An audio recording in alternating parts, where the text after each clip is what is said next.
welcome back and thank you to visit Rhubarb Yoga again. So this week we're going to look at bridge pose or Sukha Setu Bandhasana. Bridge pose can look a little scary, can make you feel like you're not strong enough to be in it, but it is very, very relaxing. It can open the front of the body and balance out the back. So if we have been doing forward folds and we have been doing more forward inversions in any type of practice and we need to balance out, or we've been doing lots of core work to stretch out the front of the body and create that balance once again, bridge is a perfect pose to go into. It's normally used toward the end of class or a movement as well for that particular reason. And you can also use it as part of a restorative or a yin yoga practice if that's something that you already have or that you're thinking of trying. So the only thing I would say today is definitely have a block or a chunky book, and you're going to need a strap.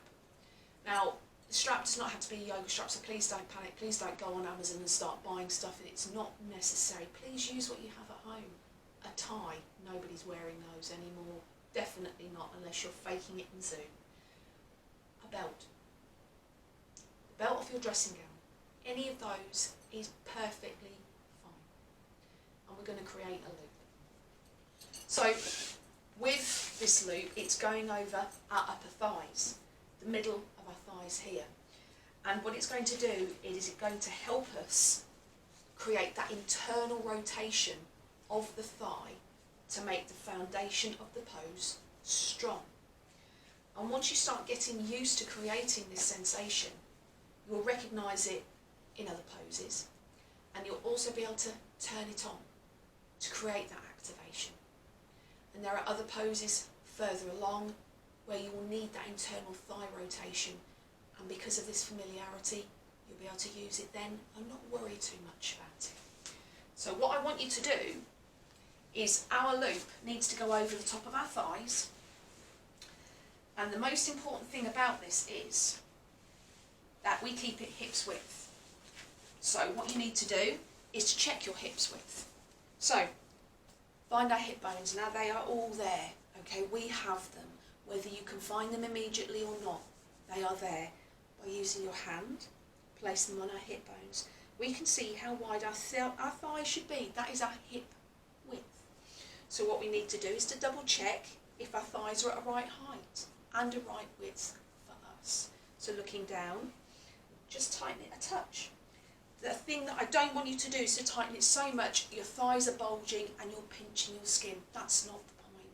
The point is to give you a support to enable to engage this rotation. So looking at it here, if you want it a little firmer so you feel more confident, do that. But we want it mid-thigh, not further up toward the hip. That can create an issue with our hips. We're looking at inner thigh rotation. And what I want you to do is to hold the strap where it is and just gently feel the thighs rotate as you push against the strap. Now we're not going to go like that. We're not talking about engaging the full thigh all along the quad. Not at all. What we're trying to do is do a hip rotation. So as you rotate the inner thigh outwards, you will feel the pelvis change. And that's the important thing. Because with bridge pose, we're going to activate the thighs, and that encourages us to be able to lift the pelvis and then all along the spine to open that, create that balance and give us that front extension. So let's put it into practice. So moving our blocks away. And if this strap is getting on your nerves, simply tie it around. Don't worry about it too much. If you have anything that worries you or distracts you, it stops you focusing on what we're trying to do. So don't let the monkey mind come into it. One step at a time. So coming down, we're going to sit back, and this strap can be adjusted when you lie down, so let's not worry. We want our feet, again, hip width apart. So as our thighs are our hip width, we follow it down with our knees and our feet, and ground the feet. Okay? You can reground them when you're down. So just shuffle forward and roll very gently, using the arms if you can't roll back quite brilliantly. Don't worry about it. Everyone's core is different, all our bodies are different, and our backs may be a little bit tender today. So, lying on our back, the one thing I want you to think about is where your heels are. Now the heels should be hip width apart, and a great way of trying that is poking our fingers towards our feet, and we can brush the back of our heels. So just shuffle them ever so slightly forward so they are not quite that close, and that will give us our hip width. And once we're in that position, check the strap is in the right place, and if it needs to be readjusted, readjust it. If you think that no, that's too wide, that's too soft, do that. And there we are. So, moving the strap out of here so you can see what I'm about to do. Lie on the floor, feel the heels, palms down, and just allow the shoulders to open across the ground. And the important thing here is I want you to see the pelvic tilt, and that is the key thing. So we engage the feet, we roll the thighs out. That gives us our firm foundation without it being hard and stiff and over accentuated, which is not what we want. And once you've got used to that sensation of rolling the thighs, you may feel that some part of the glutes kick in. That's great. We don't want them completely switched on, just lightly. And then now we're going to practice the pelvic tilt. We're going to tuck the belly in, and that brings the base of the pelvis up. And then as you breathe out, tilt the pelvis and the belly pops up. So let's look at the pelvic roll. So if we tip the pelvis upwards, that way the back engages to the floor. If we tip the pelvis down and create that curve at the front, we bring the lower back off the floor. And I do want you to practice that so you're familiar with the way that moves. So tipping the pelvis up, back goes to the mat, tipping the pelvis forward, curving the front of the belly, and the back lifts up.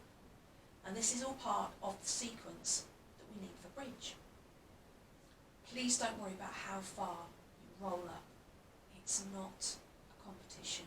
I want you to feel confident in this movement. So, we are going to tip the pelvis down, pushing the back against the floor. Engage the thighs, roll them out, and very gently lift off the floor. Now, if this is as far as you feel you can go today, that is superb. Please practice just that start. The feet are grounded, they're pushing into the mat, and our thighs are activated by rolling outwards, but our strap is stopping the knees from coming apart. And this is the groundwork you will need for further poses that will create that shape. So our thighs are rotating outwards. We have got a gentle activation in the bum, and our pelvis and lower back are off the floor. Use our hands and very gently now push into the feet and slowly roll upwards with the spine. And as we're rolling upwards this way, I want you to see if you can feel the thighs pushing that direction. Don't use the bum if you can. All that will do is compact the muscles and nerves at the base and compact the lower lumbar, which is not what we're trying to do. We're trying to create an opening. So very gently roll up, use the legs, and once we're up to a point where you think, okay, I can live with that, try and see if you can imagine pulling the feet towards your shoulders, and it will switch on the thighs and feel like they're pointing in that direction, and they've moved, but they haven't. This is all about muscle activation, and by creating this and remembering this as you move, you'll create a muscle memory. So the more times you practice this, you will not have to think, I have to turn this on, no, I have to move this way, I have to do this. It will all roll on in a process. So, we are now in our bridge pose. If this feels comfortable, I want you to take a deep breath in, calmly, and on the exhale, roll down vertically vertebrae by vertebrae, slowly, and the sacrum goes to the floor last. And you may be very, very aware as you're rolling down how your legs are activating and how different it feels. And also, you may feel that the contact between the strap and your thighs becomes more intense because you're aware of your thighs are trying to drop out. Whereas with the internal rotation, they are holding in place and the feet are holding in place. So we're going to look at this one more time. I want you to think about turning on each thing in a sequence. So the more you do it, the more practiced you become, the more you understand the rotation and movement and flow of your body and its muscles. And you may not have to remember that sequence altogether. So, feet are grounded. Okay. Arms by our sides. We're going to tip the pelvis down so the sacrum gently hits the ground, and then we are going to roll up, coming forward, engaging the feet, activating the thighs, keeping the arms on the ground. Readjust if you need to. Use your thighs, use the strap to remind you to keep the legs forward and straight, not out, and opening like a butterfly. And once we are up and we're away from the mat, engage the feet and lift the legs forward. Bring the heels towards the shoulders to create that length. And this is what we're looking for. We're looking for the length from the top of the collarbone directly along. This is opening the entire front body, opening the core if we've been doing a lot of muscle work. Also helps opening the psoas along the hip bone that we talked about before, that carves itself along from the upper fifth vertebrae through and down to the femur. So once we're here, if we're comfortable, we can come up onto the shoulder blades ever so slightly. And that, you may feel, will suddenly pop the chest and ribs that little bit further up. And that will just open and activate the chest that little bit deeper. And this is where bridge is such a beneficial pose, because we allow breath to come into the chest and everything can open and expand that little bit more. But by engaging the legs, the feet, and also base of the glutes, and rotating the spine and the pelvis in the correct way, we're protecting our back, and we're rolling along the vertebrae continuously in a safe motion, not a jolt and a drop. So very gently, I want you to roll down. And if you need to remind yourself of the movement, tilt the pelvis just to lift the lower back off, and then you can recognise that difference. To come out of this, bring the knees into the chest. And that will again create an opposition. What we've done is we've opened and extended the front and released the back. So now, just giving an extra release, and it helps us move. And roll to one side and push yourself up. Please be gentle with yourself. But I'm just going to show you an alternative, supported bridge. And that one will give anybody that doesn't quite have confidence in their own strength, or is still gaining confidence, the help of actually applying that feeling of being in bridge, but not worried that they're going to drop, or they've got lower back pain. A block can be your saviour. There is no snobbery about using props in yoga. They are there to aid and assist, not cheat. So I'm going to show you how to apply the block, and if you use it with the strap, it just gives you even more recognition of how the body should feel. Plus, once you've got used to this position and you prefer it as a relaxation pose, you can use a block or two, or a cushion or a bolster to come into this pose and give you that softening and that release. So keep your block by your side, roll yourself down as gently as you can, using your hands and your thighs to come down if that's what you need. So again, we are going to find our feet and shuffle them just slightly out. We are going to tip the pelvis up and down so we know where we're going to do that.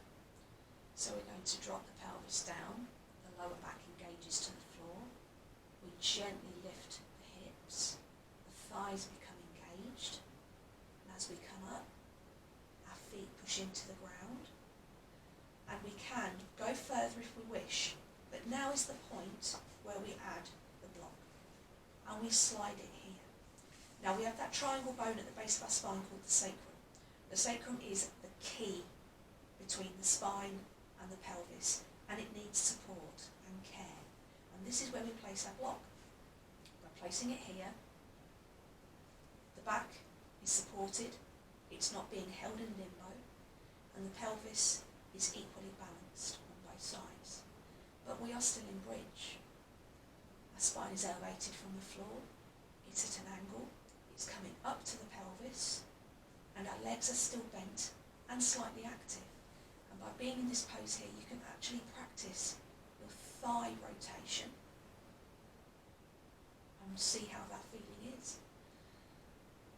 And you can also test gently rolling under your shoulders to encourage that chest opener, expansion and release.